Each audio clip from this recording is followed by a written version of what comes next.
Hello, you wonderful people, and welcome to another episode of Untitled Reviews. This being a show where we talk about TV shows that are dramas. For today's episode, I'm going to talk about Season 2, Episode 2 of Yellowjackets. A lot of really interesting things went down in this episode, so let's break it down. Well, first and foremost, let's start off with the past situation. So, obviously, Shauna's situation kind of with the Jackie thing has continued to the point that it's like, hey, Jackie's like, yo, got to cover up this ear situation. Also, what did you do with my ears? I buried it. It's like, no, you put it in your pocket. So, yeah, I put it in my pocket so I can bury it later. It's like, oh, imagine that. You put my ear in a little coffin and everything. But yeah, you style my hair because the last thing you need is to try and explain to people, yeah, why is Jackie missing an ear now? Especially considering you've been the only one that's really interacted with Jackie's body for the past 2 months. Then styled her hair, did her makeup. And then it's also like, go ahead, you know, like, because while she was also doing Jackie's hair, she was looking at her neck. I was like, ooh, she got it. She says, oh, that neck start looking good. I was like, you got it now. I was like, hey, once you taste the human flesh, there's no going back, I guess. I was like, interesting. And she wanted to go for more. Understandably, considering like there was very little food left, there were not much scraps anyway. So, but now she had like something that was actually more filling than, what was kind of left regardless. So that's why it's just kind of like, oh, this is actually something that's tasty and filling. So yeah, I mean, I think it also doesn't help that the fact is that because she's been out in the cold for like 2 months, her body is probably super well preserved. So that probably like only made that, I mean, worse in the grand scheme of things, better considering the circumstances when it comes to their food situation, which just had how well preserved her body was in the grand scheme of things. But regardless. So Shauna is like, you know, like, obviously like this is all trauma based, and Jackie's like, no, go ahead, like, you know, you want to taste me, like you want to eat me, and starts slicing out her hand, and it's like, her arm, and it's like, that's not me, look at you, you're the one with the knife in your hands. And then Shauna realizing like, wow, I'm legitimately going crazy, which at the same time you have Taissa going a little crazy because her trance state gets worse. She got away from Van, snuck out, ended up almost throwing herself off the side of a cliff if Van hadn't gotten to her in time, which Van was like, hey, maybe you want to talk to Lottie about this. Like, you need to talk to somebody about it, because once again, Van's the only one that has, but Taissa's like, no, I'm not going to talk to Lottie. You haven't been talking to Lottie, right? And Van's like, no. But I think later on, Taissa has that look in her eyes, like either she's like wondering like, wait, has Van been talking to Lottie or not? Or is it just kind of that thing of like, right, I'm kind of isolating Van even more because I'm the only one, she's the only one that knows the truth. So Taissa was worried, like, even last episode being like, no, you don't have to do this. You don't have to go that far from me. Just like chain me up or whatever. But like, obviously Van's not going to do that to someone she loves. But it's also the thing of, yeah, it's a big burden to put on Van, because it's like, hey, like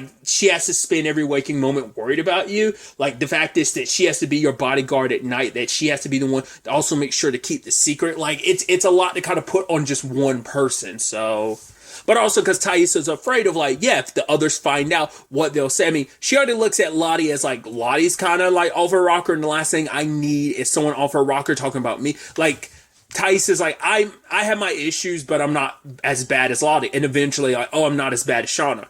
I also think she has to be the one that was pooping in the pee bucket, because they're like, no one owned up to it. And then also, it's like, where's one of the lanterns? And Mitzi was like, Akila, I think, took it last. And she's like, no, I put it back. It had to be, I think it had to be Ty in one of her trances, but who knows? Either way, Taissa found out about what Shauna was doing because Shauna kept spending so much time with the body, and Lottie's the one that's like, right, she lost her best friend, like, give her space. But then later on, when everyone was kind of jumping on her, specifically Taissa was like, look at what you've done to Jackie, which even Van said, yo, you aren't really the, you know, poster child of like normalcy with your situation. But that's also where I think Taissa kind of went off on her a little bit more, because it was easier to deflect about Shauna's issues compared to her own. Because it's like, I look at her like doing her hair, doing her makeup, it's like, yeah, but you know, you can make the argument that's, you know, they're pretty bad situations, but I feel like in comparison hers isn't as bad, because it's like, in comparison to Ty's situation, considering like she's almost, like I said, was following that eyeless creature and about to follow it off so it's like you're the one kind of going to do yourself the most harm. Plus, I mean, you've also like bitten Van on her lips and stuff last episode, so it's like you've kind of done more harm than Shauna and her Jackie situation. So that's what, but like I said, I think it's also like, hey, if I need to like vent my frustrations with my circumstances. Oh, you like, look at Shauna, she's a weird. It's like, it's also, you would think out of anyone, you would be more sensitive to that, because it's like, hey, we shouldn't judge Shauna for, especially considering you're the first one to find out she was pregnant, and you're the one that kind of kept that secret until Jackie blabbed. But yeah, like that camaraderie, I think that's also why Shauna kind of felt the most hurt by it, because it was Ty, considering the bond they had created, and they still kind of have it now present day, for her to be the one to turn on her like that. I think it's what really kind of rubbed her the wrong way. Does not help that Mari was adding fuel to the fire, being like, because it's like, oh, they're deciding later on, like, well, Taissa made the unilateral decision, and everyone kind of was like, okay, about burning the body right now. Should have done what we did. Well, they were originally going to bury the body, but it's like, right, the ground's frozen over. Well, we're just going to have to cremate her, which I'm like, I don't know if you could generate enough heat outside. I mean, for one, it's freezing cold, but also I think like just naturally, like, because I don't know what temperature you'd have to reach to cremate a body. You'd end up burning the body, which they ultimately did. We'll get to that later, but I don't think they'd be able to generate enough heat outside to cremate a body, because I don't know what the actual temperature you would need to cremate a body. I actually was about to Google that, but I was like, even if I was in incognito mode, I still don't feel comfortable Googling like that. So I'm like, I'm gonna leave that up to someone else to kind of research and have that in the Google searches. Like, I don't want to end up on some weird list being like, why did you Google this? And I don't even want to put myself in that situation. So I'm like I said, I'm not even gonna bother with it. But I just feel like the temperatures would have to be way, way higher than what they're able to do. Like, you'd probably get down to burning the body and bone, but you wouldn't cremate everything. But like I said, it goes more into what happens later, but we'll get to there when we get there. Van was kind of with Taissa, but I also feel like she wasn't like audibly being like, yeah, backing Taissa like that. Because once again, I think she's like, yeah, it's kind of a hypocritical view, but she didn't say anything to Ty, because it's like, it's like, right, this is one of those situations like, yeah, you kind of have to stand by your significant other, even when like you're like, oh, there's a little hypocrisy going on here, but I can't say anything, because she's not trying to put Taissa's business on blast, so that's extra reason why not to say anything. But she could have easily pulled her aside like, yeah, but it's like, because even then it's still the thing of, well, she is kind of like wilding out, like Shauna taking care of Jackie's body like that, so it's a whole complicated thing. But yeah, like, my point was also making was like, yeah, Mari kind of like jumping down Shauna's throat about it. Cause it's like, don't just put that on Shauna, cause like, none of you did anything about that Jackie thing. You were all just like, yeah, let Jackie go outside. You were all upset with her. But it's because Mari's just like angry because Shauna was like, no, we're not going to take off her clothes and stuff like that. Like, let's kind of like let her die with dignity. We're going to dispose of her body with dignity or whatever. But it seems like Lottie, because Taissa kind of went at her, it does seem like Lottie was the one that probably told her to stick with Jackie's body and made her think it was okay. Because even later on, when she saw Jackie's arm and it had like the gash in it and like Shauna covered up, like Lottie didn't say anything. Lottie's actually the least judgmental person amongst the group. She kind of accepts everyone with their issues and flaws aside, so I think it's so fascinating. Especially because later on, there is this thing where like Natalie was noticing like how much Travis was around Lottie, but I think that's because she had already set up what she was about to do. But part of me was wondering, I was like, oh, is that going to be an issue? Like, is she's going to start worrying about how much time they're spending together? Not the way I was initially thinking, like, oh, like there might be something going on between them, but more so like Lottie's filling Travis's head with this BS about Javi. So when they did separate, she used this as an opportunity to she had brought some stuff of Javi's, smeared her own blood on it, and then made it seem like, oh, I found it, he's gone. Just because it's like, in her mind, it's like, this is how I make Travis move on. That, like, Javi's not alive. Now, if he is alive later on, what we don't know. You would assume he's not, because that has, not unless they've done a great job of dodging that bullet, but because of the whole Travis situation, like, when him, like, dying, you would think Natalie would have reached out to, Javi. I mean, once again, there was all those theories last season of people thinking that Javi was, that Adam was Javi. But if that was the case, like, Natalie would have reached out. But it could be an argument of, oh, well, maybe she just doesn't know how to get in contact with Javi. Maybe that could be the argument. But the fact is he hasn't even come up in conversation like that means he is dead. But I am curious. I mean, it might be a thing of he could be found, but then later on he doesn't. Who knows? It feels like Natalie might have made the right choice in the long run, because we probably won't have a concern of Javi just popping up. But if he does, that is going to be a whole issue. Especially, that's probably going to be very tumultuous in their already very tumultuous relationship if Javi finds out in any shape or form that Natalie like doctored all of that and just like, oh, you're the wait, you hurt yourself and you like faked Javi's like clothes and stuff.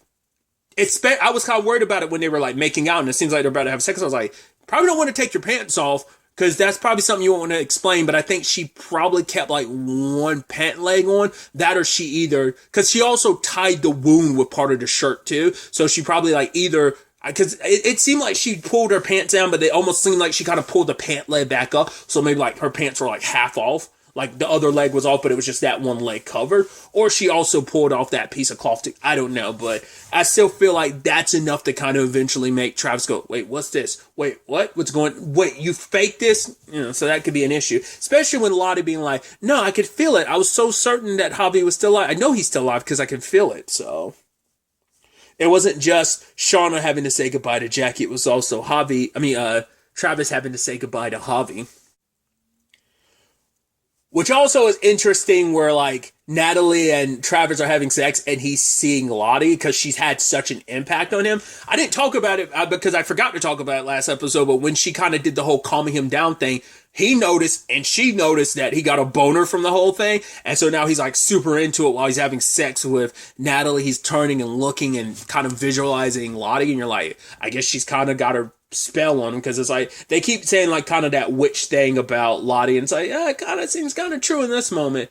And especially with that development at the very end of the episode where it's like, yeah, they're burning Jackie's body till some wind comes through, knocks some snow out, and it puts the fire out. But it's like, ooh, what's that delectable smell in the air? Smells like cooked Jackie. So everyone goes out there and it's just and Shauna being like, she would want this or whatever. And then like, because everyone's gathered around the body. I was like, yo, this is how it happens. Because I brought it up last episode. I was like, whoa, Shauna's the first one that went cannibal. And now it's like she was kind of leading the charge. But to be fair, it's not like she had to egg everyone on. It's just everyone's there smelling it like, oh, that smells good. It's like, oh, it's Jackie's body, but it's like, no, she's dead, you know? She would want us to survive, yeah.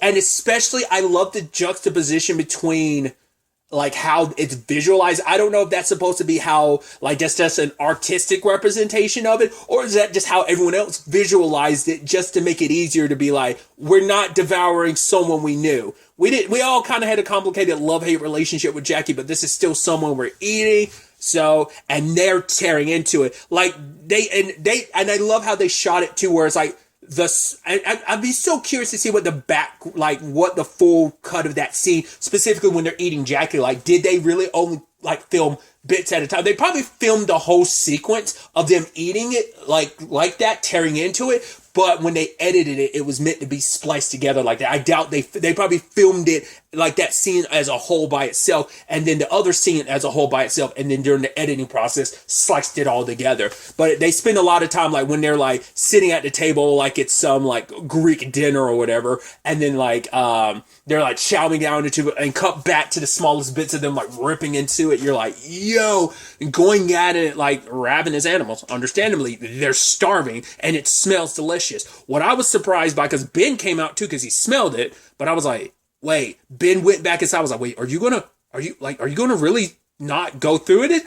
And he closed the door. I was like, yo, Ben, which immediately I was like, cool, you're super dead now, because now it's a situation of, oh, you are literally the only one that didn't join in every single other person joined in except for you. Now you got a big target on your back. Twofold, because for one, he's going to be a little judgmental looking upon them for the fact that, hey, y'all ate that person. So that kind of puts you as kind of an enemy. Two, it's eventually, I mean, obviously we know because of the pilot of the opening of like, eventually they turn it into like a sport, I guess, of, I mean, well, we don't know the full context of that whole situation. If it's like a, hey, the weakest person gets hunted, or maybe she did something and got punished, and now it's like your punishment is going to be death and we need to survive, so we're going to hunt you type of thing. Who knows what the full we still don't have the context for that at this point in time in the story.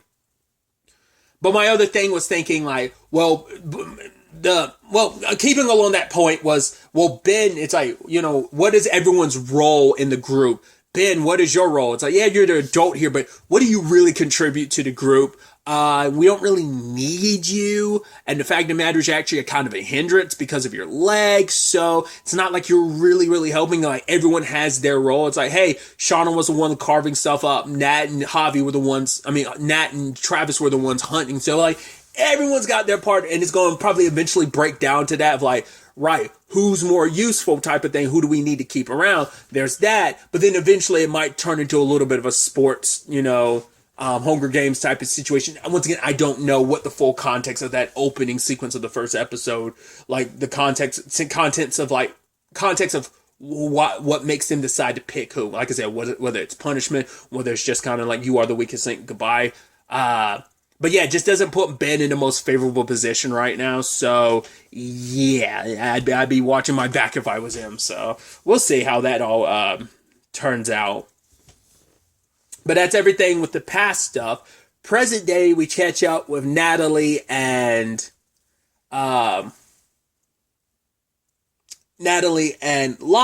which Lottie's explaining like, right, the whole thing wasn't supposed to go down the way it did with them snatching you, but it was more so because, hey, they were meant to keep an eye on you because of the whole Travis thing.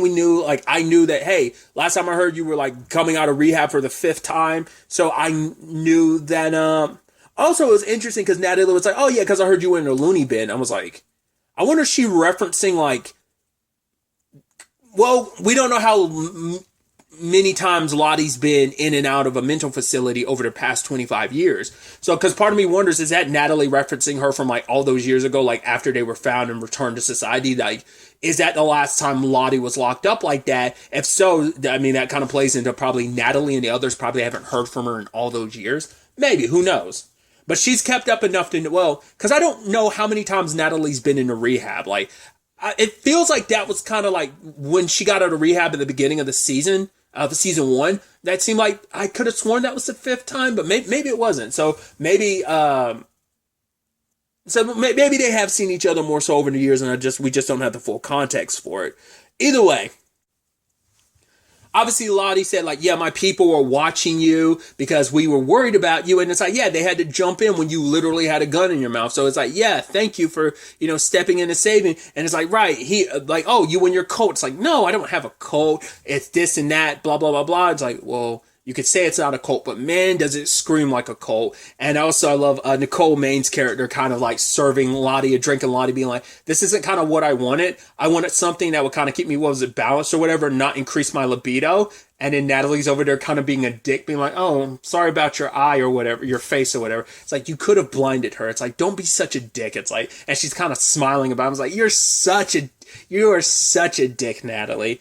But, Lottie gives her explanation about what happened to Travis. That Travis reached out to her. He's basically being haunted by the wilderness. And he's like, yeah, it's haunting me. So the whole thing was, he said that Van and Lottie were able to kind of like see something because they came so close to death. And that's what he's trying to do. Lottie tried to calm him down and she thought it worked.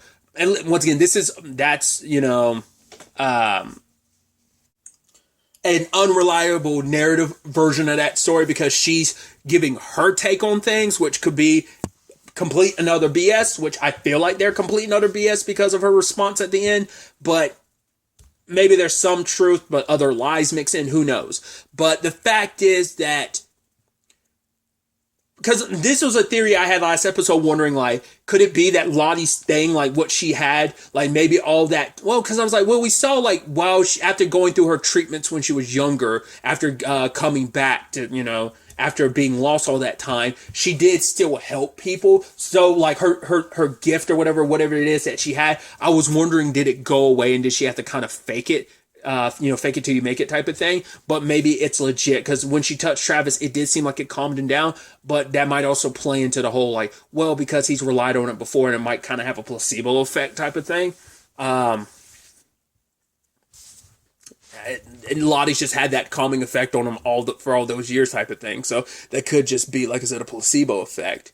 But Travis went to work, tried to hang himself to get as close to death as possible. He was like going to do it himself, so she's like, fine, I'll help you do it. It's the only way I can make sure you pass out, you get as close to death by going unconscious. But the problem is, while he was hanging there, he fell unconscious, but the problem is he couldn't come back down. So Lottie got freaked out. She had to cover up the crime scene, but she saw something. She saw Laura Lee.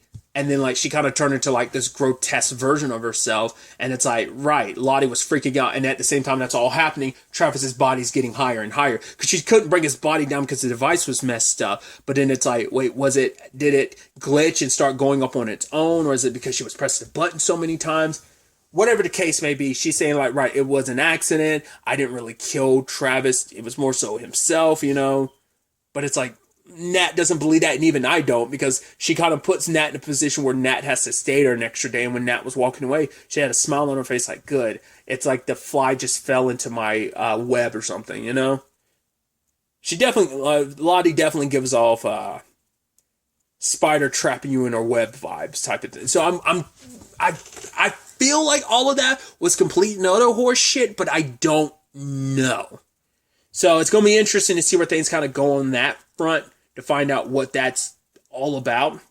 Other elements to the episode, we had the Taissa situation. She's doing everything in her power possible to not fall asleep. She's drinking back all the coffees, doing everything she can work on stuff. She's nodding off, and then all of a sudden she comes back and, like, Sammy's there, and it's like, wait, did you walk here? It's like, yeah, I wanted to see you and the dog and everything. Then she had to call up Simone and tell her what's what. And it's like, well, you both you're not in a really good place right now. You're already on her shit list, so this just adds more to it. But by the time Simone gets there, it's like, wait, where's Sammy? I was like, he was never here, wasn't he? It's all in her head, especially because she found out, especially when Simone was like, wait, why'd you lock the door? You know I was on the way. She's like, yeah, I must have not have realized I did. I was like, you already fell asleep and you went in a trance. So I was like, did you do something to Sammy? Did you take him somewhere else?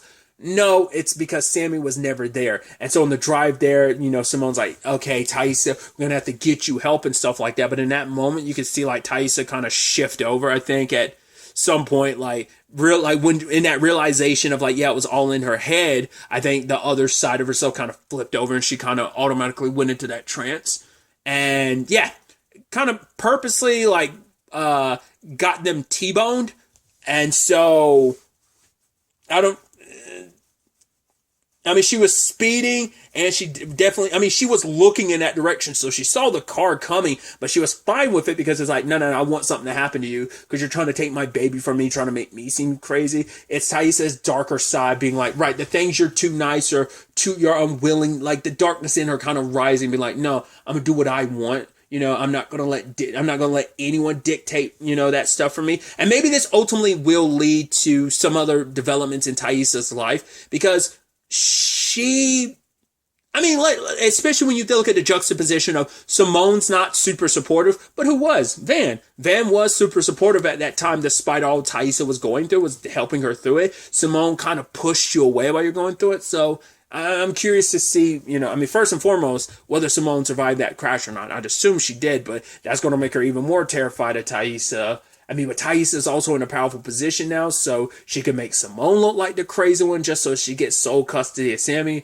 Like, I could definitely see that getting super nasty, especially if Taissa's not in her right state of mind. So we'll have to wait to see where things kind of go on that front. Then we had the Misty side of things, which, she's still looking into the situation with Nat. She's asking, like, her her detective buds on the online if they know how to hack into the camera. But her favorite person rises back up, being like, "Hey, I can help you if you stop shooting down my Adam theories." And she's like, "Well, if you stop posting about goose chases," and she looked at, she's like, "You had to edit the post, wild goose chases." But I also love he had the audacity to show up at her work because she saw him. And it's like, yeah, there's Elijah Wood. And it's like, wait, why are you here? And he's looking at her. He's kind of smiling. I was like, wait, did he figure out who you are? And he left you a note and everything in your refrigerator, like signed to you. So I was like, first and foremost, has he always worked there? You just never really noticed him until now? Or like, it seemed like, well, no, because he doesn't even work there. He was trying to drop his mom off. So I think he uses it. I was like, is that actually your mom or is that just some random old lady? I was like, I don't think you'd be able to just like sign in some random old lady. So I guess you use this opportunity. And I was looking to put my mom in a home anyway. So I used this opportunity to get close to Misty. But it's like, I mean, I guess they are detectives. So they probably all like, he's probably really good at what he does, just like Misty is. So he probably was able to kind of figure out who she was. I probably like showing up there. And by process of elimination, he was able to figure out which one was the person he was communicating with online. But yeah, he basically left her like, what was it, like a note that she'd have to read with a black light, and it was like, yo, like, let's go investigate this thing together. So that's interesting. Like, she's got an unwilling partner coming at the perfect time, considering, well, she knows something's up with Natalie, and this person's the only person willing to help because she's trying to get in touch with Taissa. Taissa's going through her own drama. She's trying to get up with Shauna. Shauna's kind of going through it too, but also like Shauna's going to do everything she can to avoid Missy. It's also sucky that like Missy has such a twist. She's twisted, but she has such a perky personality, but no one wants to have anything to do with her. Obviously, history repeating itself because no one wanted anything to do with her initially, back at school, back before everything happened. And for a while, once again, she was popular. Like, hey, you're the one that's helping us make it through this, until like, because of the mushroom incident, yeah, you're on everyone's shit list. So. But going back to Shauna, we have the whole thing with Callie, which, I don't know, it feels hypocritical on her part, where she's like, yeah, my parents, like, they're lying like everything's normal, which I'm like, that's what people do. And like, why it bothers you so much is like, who am I to tell someone, what in their family situation, how it affects them and why it bothers them. But she said this line of basically like, they're so caught up in their situation, they don't even notice I'm going. I'm like, weren't you last season like getting all pissed because your mom was all up in your business and you wanted to be left alone, and now you want them to, like, make up your mind. But it's like, hey, there's trauma associated with all this. Because she talks about her family like they're so screwed up, which, yes, Shauna and Jeff are, but I also think at the same time, like, yes, their circumstances are super jacked up, especially with the Adam of it all. I mean, doesn't help that they banged it out and, in his art room. Once again, it seemed like it was implying like they went all the way. I was like, because they kept it ambiguous where I didn't know whether like, oh, Jeff couldn't fully get it up, or maybe he did but kind of went limp. I don't know. Or maybe they just plowed that like right straight. They did the dirty deed all the way through. Either way, I'm kind of leaning more they did it all the way through, but I'm still not 100% sure on that. So yeah, your parents aren't the most sane people, but considering everything, it's understandable. Because like, I think Callie knows about it, but she doesn't really know. No, I mean, because obviously no one does. Jeff didn't know about what Shauna and them went through until he read her journals. So there's that. But also, Callie doesn't know how her parents got together. It's like, oh yeah, your parents got together while Shauna, because it was an affair situation behind her best friend, his girlfriend's back, so it wasn't like the most greatest way for this relationship between your parents to start regardless. So, they're kind of jacked up for a while before they became your parents. So I don't hold it too much against them, but she definitely does. I mean, she already kind of was very resentful towards her mom last season regardless.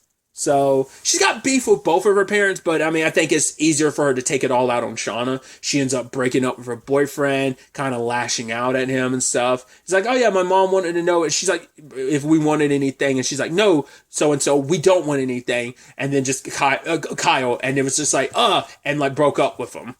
And then Shauna's trying to reach out, and any attempts to reach out, Callie's like shutting that down. And I guess she's conflicted because it's like, I appreciate the fact that you do want to hang out, but also it's like, I know some of your dark secret. I don't know all of it, but I know like you're lying. You and dad are pretending like everything's normal when it's not. You guys aren't normal. Like you've got this big secret.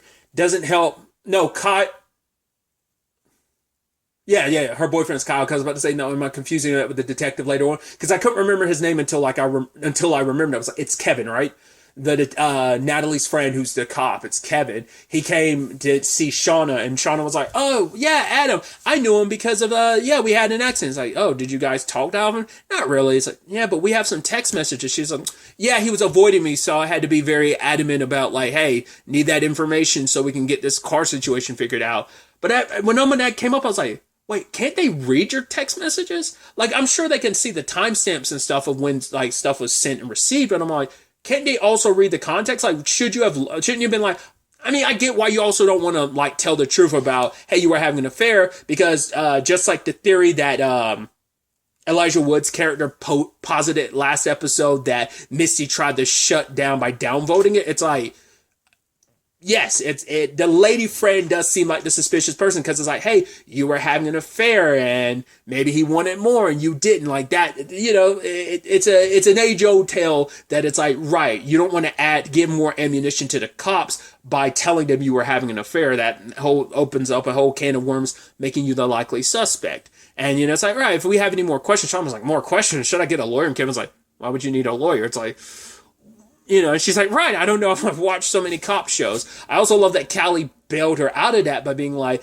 yeah, Mom, don't we have to get to the mall or whatever soon? It's like, all right. And I love that she's like, oh, thanks for that. It kind of goes back to like preparing food and stuff. And it's like, well, why'd you lie to the cops? It's like, well, your dad's been through a lot. And the fact is I cheated on him. The last thing he needs is this and everyone else knowing about it. So I'm doing this for your dad's sake. It's like, oh, wow, look at you. And Callie's just like, oh, wow, look at you. You're so great. She's like, Callie, cows.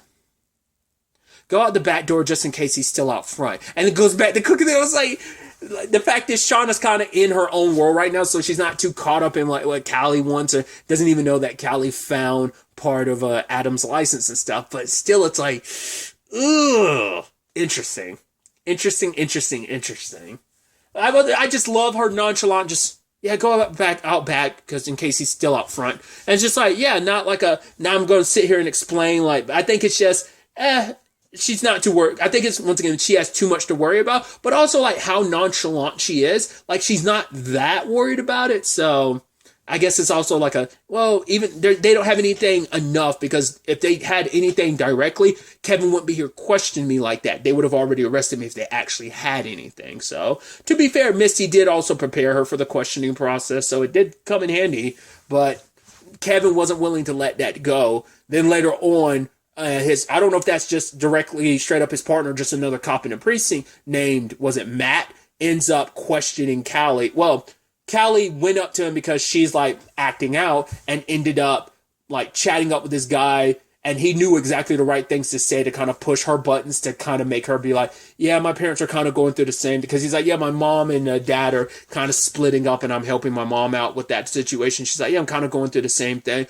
My mom cheated on my dad. So it's like, cool, now all we need to do is go like arrest Shauna, but Kevin's like, no, if you keep going at it, if you get too impatient, you're going to screw the pooch on this, which I feel like is big foreshadowing, because Matt's going to eventually fuck this up in some shape or form. I don't know how, but I think he's severely going to screw up the, and it's going to be entirely his fault that things went sideways, because he tried to go at Shauna so the way he does, because he's trying to get to her through Callie, and I think that's going to blow up in his face. Either Shauna's going to find out about it, and that's going to turn into a whole thing, or Callie finds out that he's questioning her. It's like, wait, you're doing this to get dirt on my mom.